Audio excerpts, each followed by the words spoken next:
Hello, everyone. Happy Monday. If you are joining us live on Facebook, thank you so much for doing that and being part of a pretty rainy and gross Monday. But we are so that you're here, and I am so happy to get to be chatting. I was going to say visual artist, but you do so many different things. Like you wear so many different hats, as aside from a visual artist, prop artisan, educator. So, wearer of many hats, we have the fabulous Harmony Reid with us. So, hello, Harmony. Great to see you. Hello. Hi. Glad to be here. So, if you have any questions for Harmony, please go ahead and throw them in comments as we're going through our interview. We have some that I have prepared, but I would love to hear what else that you would like to know about Harmony and her just array of talents. So, Harmony, I'm just going to go ahead and kick things off in a pretty general, generic direction, just by telling us a little bit about yourself. Okay. Well, currently, I think my biggest hat is bookbinding and making journals. I sell them, reclaimed leather journals, get leather from like couches and clothes and jackets, make them into something that can be used again and sell them. Also do a bit of illustration and watercoloring and stuff like that, but mainly the journals right now. So is journaling something that you started out with first, or did you start in another medium of art? What was kind of your journey as an artist? How do you get to where you are today and doing the many things that you're doing? All right. Well, my dad is was an artist, and I was definitely raised like there was never a shortage of crayons and paper and watercolors, and just from like birth, it was always there for me. So I was always able to do art growing up. And then he was also a craft artist, so he would do craft shows and all that, and I would always go with him. And it was kind of a funny thing because he was a wood carver, and I was like, I know I don't want to do wood carving, but I was like, oh, what am I going to be a craft artist? Because obviously I'm going to have to be a craft artist when I grow up. And I tried a few other things. I did glass engraving for a while. I did sewing and ended up doing journals just because I love them. I'm one of those people who goes to the bookstore and like, ooh, book, I got to touch it. I got to flip the pages and explore it. And it's kind of just an obsession. So started making them and definitely fell in love. Took a few classes in college and then just kind of went with it. Definitely found my heart with journal making. Yeah, and then you have started your own primarily online business, although you go to craft shows when we're in different times, of course. But it's called Finds and Binds. And how ago did you start that? um kind of just started making books and then made too many books and had to start getting rid of the books. So I don't even know where I got the idea of, oh, I do know where I got the idea of finds and binds. Because I started off making books out of just whatever I had in the house. Like I would literally find something and then bind it into a book.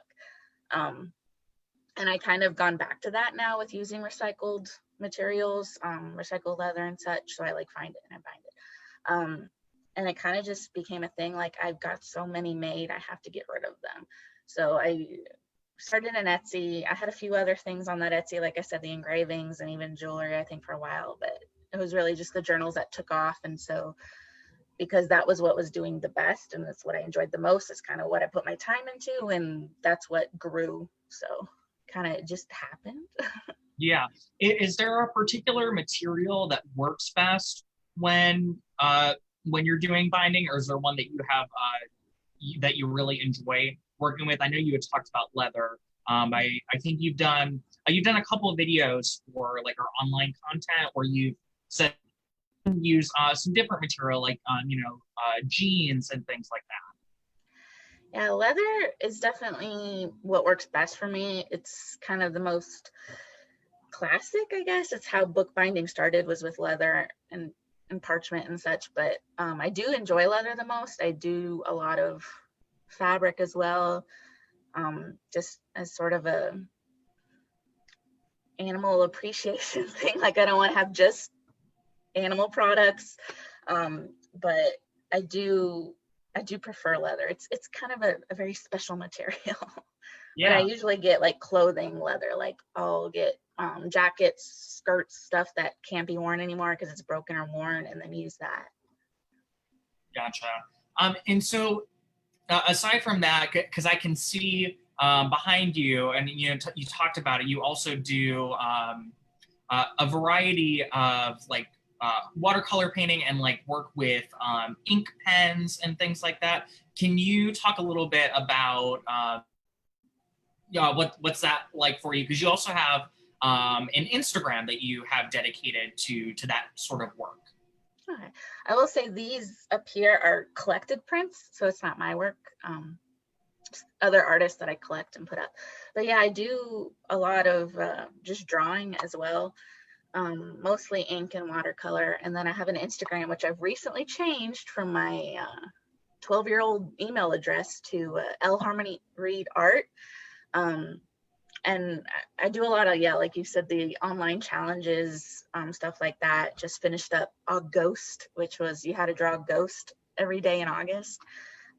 So I just kind of play around with stuff like that, draw what makes me happy. And I get a few commissions here and there, but I don't really advertise that. But it's that's more like my fun stuff that I just like to do because it makes me happy. Yeah. So then, did you start with that first then, prior to going into bookbinding, or? Kind of. I mean, I've always been an artist, like I said. I mean, starting from birth, I've always been drawing. I've always kept sketchbooks. They've kind of grown simultaneously. I got pretty serious about both drawing and bookbinding in college, and they've grown together. Um, but it's probably the bookbinding that's the more serious one, the one that maybe started first as far as getting my art out in the world and with other people. And so, so we had talked about, you know, bookbinding, and then we've also talked about the various drawings and artwork that you do, and you've kind of put them all together when you do prop work, because you're also a prop artisan and as part of our volunteer team as a props lead on that. Can you talk a little bit about what that's been like, and just kind of your what experience you've had with doing prop design? Yeah, that's been fun. I enjoy it because I've been a part of Elm Street since before it was Elm Street, and I've always loved theater, but it's not like my talent, I guess. Like, I'm not very good on stage. I'll try it, but I'm not very good. So doing props ended up being kind of a really fun way for me to do something I feel like I'm actually good at and contribute to theater. So I've done so far Helvetica and She Kills Monsters as prop lead. Those are both pretty fun because I got to work with other people to develop everything. It was definitely a team effort, but especially with She Kills Monsters, just painting monsters, making these big dragons, working with some of the other volunteers on making just these big props. And it was fun. It is a challenge for sure. But it's kind of fun to be like, hey, this is something I'm actually good at, and I can put it on the stage, and I don't have to sing on stage, and it's great. Yeah, no, I think that really speaks to just the collaborative effort that is theater. There are so many different facets, and there are ways for people to get plugged in, no matter what it is, Mm-hmm. no matter what their skill sets are. So, for you, who's definitely more of the artistic creative type, being able to say, well, I probably prefer not to be on stage, but I can help in some other ways. And, I'm still able to be creative. I can make things and, still feel like I'm being part of the show, which I think is, really really neat. And yeah, your props are just like always look so cool. Like I can tell that it is like an artist who is making these pieces. Like, it just looks different. There's that like artistic edge to it. And so on top of that, because we're just kind of putting all of these hats on, you are also an educator as well. And so you've been able to, and you've taught, you've directed, you were involved in summer camps this past summer, and you're also going to be teaching a class in the next couple of weeks with us that is going to be digital. Can you tell us a little bit about that? Sure. Yeah, it's a story time craft class. So each week we'll have a story and we'll kind of read through the story, and then at points in the story we'll stop and we'll make a craft that has something to do with the story. And it might be a 3D craft, it might be like a drawing or a painting, but it relates back to that story. So while you tell the story, you're creating along with it. So it's for K through 2. And it's going to be just kind of fun, simple stuff that the kids can do, and then be able to go back after the class and tell the story again to their parents or whoever else using their props or crafts that they've made. And I think it'll be lots of fun. Yeah, no, it sounds like it's a lot of fun. And so will they get to do any of like beginner bookbinding at all, like with creating the story, or is it more so like they're just like getting like individual pieces? It'll be more on the individual pieces. There will be some kind of the techniques that we use with bookbinding, but bookbinding in general uses lots of very sharp, pointy things. So with the little guys, we kind of, some concepts, but I wouldn't say technically bookbinding. Gotcha. Oh, and I totally forgot. I was going back in my mind thinking about like all the different videos that you've done for our online content. Like you've done stuff on bookbinding, and you've done like a story time that also incorporates the ink pens and your watercolor pens, and creating some really beautiful pieces that then can also be turned into coloring sheets as well. And then you've also done galaxy art too. Is there an art form that you have not tackled yet that you'd like to, or maybe looking into trying to dip your toes into? I am trying to dip my toes into digital art, actually, graphic design. Struggling with it, but definitely trying. Kind of playing around with the Adobe Creative Suites and trying to kind of teach myself along with internet resources for right now. But everything else, as far I'm pretty much dabbled in everything. Yeah. I'm a dabbler. Okay, so if we could not, all right, so you can't say bookbinding or the work that you do with the ink pens and then the watercolor pens. What other form of or medium of art would you say you really enjoy doing? I really enjoy oil painting. I don't a lot because it's so messy, and it takes so many steps, and it takes a lot of commitment, and I don't always have that. But I did it in college, and I went, it's like magic. It is just so cool what oil paint can do, and it's you got to be able to commit to it, which isn't always a capability for me. But yeah, I think if I had the time and all that, I would try oil painting some more. Are there any projects that you're working on right now that you can tell us about, or maybe some things to look forward to on either like your Etsy shop or on one of your Instagram accounts?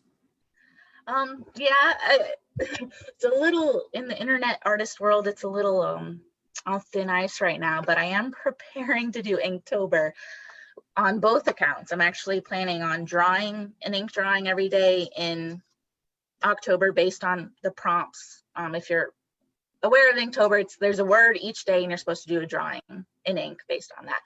But I'm also going to be doing it on books. So I'm actually going to draw like in ink on leather and make a book out of that as well every day. Kind of like, oh, very nice.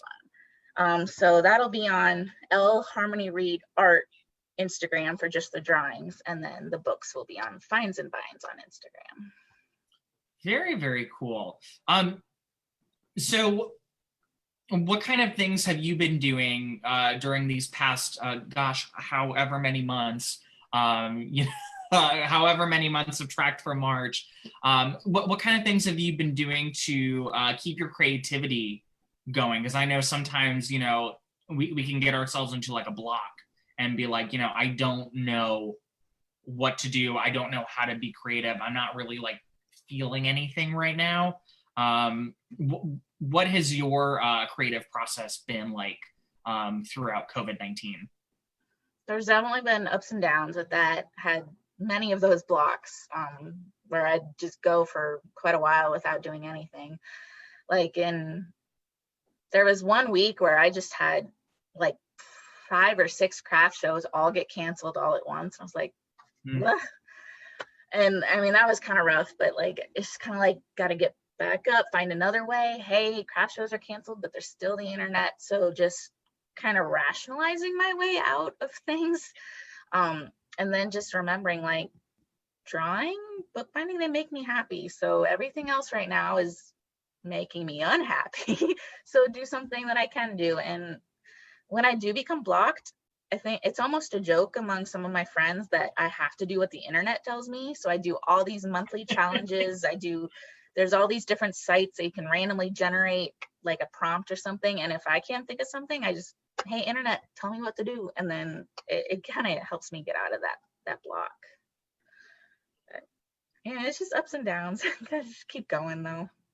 Yeah, no, for sure. And have you noticed more of an online presence now that you've kind of had to shift gears a little bit into more of a virtual, I guess, I'm looking for the right words, because you already have a virtual store, but like a virtual like show, I guess, of your own.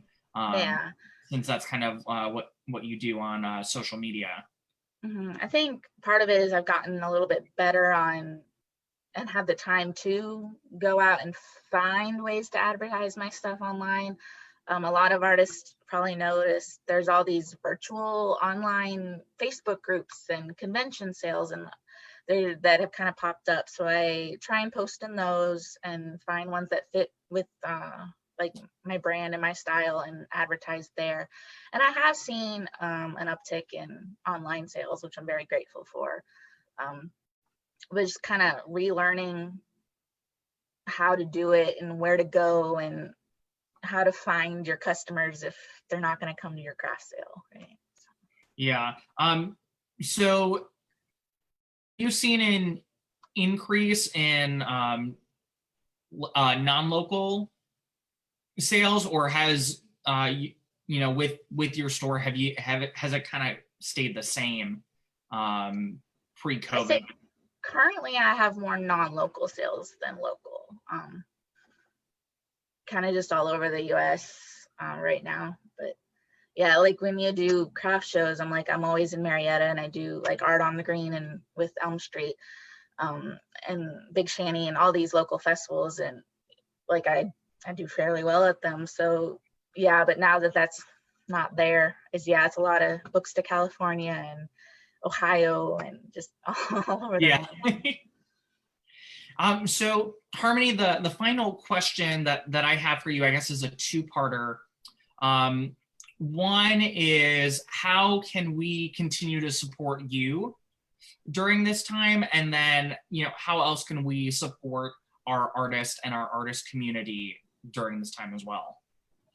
Yeah, well, there's lots of ways. Obviously, if you're able, and I know different people are in different situations right now, and I would never push somebody to like spend money they don't have. But if you are able and all that, I would say definitely look at your local artists, see what they've got and see what you need and want. And if you journal, if you write, if you sketch, hey. But check out other local artists, see what they've got. And then if you're in one of those situations where you're affected financially by everything yourself, then a like on social media, a share on social media, it goes a long way. It really does. I've gotten sales from people just like, hey, I saw this cool thing that I liked, and they didn't buy it, but their friend that saw it on their post did. So, I mean, it goes a long way. Just liking, sharing, commenting on social media posts really do help. For sure. And speaking of social media posts, I'm taking a look at the comments, and Mallory says, we bought one of your books at Art on the Green and I love it so much. Yay. So, that is the power of, not only, like previous sales, but also just like the power that social media can have, and someone just, giving you, a comment or a share or a like it really does make a difference and help connect you to others who may be interested in the art that you're doing and giving to the world. Awesome. Well, Harmony, I want to thank you again so much for taking the time and getting to share a little bit more about yourself and the artwork that you do. It is so appreciated. Thank you. And if you want to check out more of what Harmony does, please go ahead and check out her stuff on social media. On Facebook, she's got Finds and Binds. She has her Etsy shop, and that's also Finds and Binds as well. So you can just go ahead and give that a search. And then on Instagram, she's got 2 Instagram accounts for y'all to check out. Obviously, we have Finds and Binds, but we also have l.harmonyreidart. Go ahead and check that out, and that's where she's doing all of her sketches and things like that. And of course, if you want to go ahead and take a class with Harmony that is going to incorporate a lot of these the style of art that she does, particularly with sketches and with crafting, go ahead and check out that interactive storybook craft telling class that we're doing at Elm Street that's starting up in a couple weeks. It is for grades K through 2, and if you're a parent, you get to join your kid as they're creating these really fun pieces. So go ahead and sign up for that, and that's something fun that you can do together. And then you're also supporting your artists, and you're supporting art at the same time. So with that, I want to leave y'all with all of those good feelings, and just want to thank Harmony again, and hope that everyone is staying safe, staying healthy, staying sane, and please support your local artists. Thank you, guys.